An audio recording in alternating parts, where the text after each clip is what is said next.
In this tutorial, we'll explore how to manipulate data within arrays in Node.js JavaScript. Arrays are fundamental structures in programming that allow us to store multiple values in a single variable. Let's get started.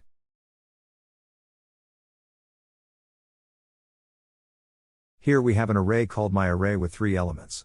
We can print it out using the console.log function.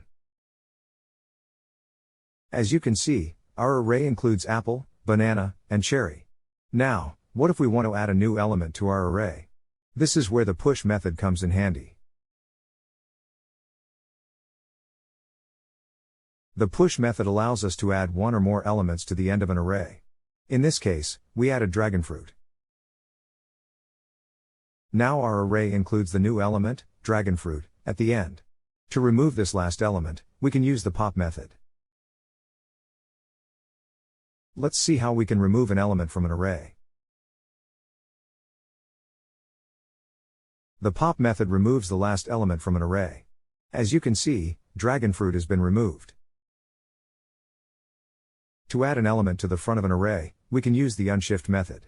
Let's try adding dragon fruit back, but this time at the front. The unshift method adds one or more elements to the front of an array. Here, we've added dragon fruit at the start of our array. Now, to remove the first element from an array, we use the shift method. The shift method removes the first element from an array. And finally, to overwrite data at a specific index, we simply assign a new value to that index. Let's change banana to blueberry. We've now changed the second element, banana, to blueberry by using its index.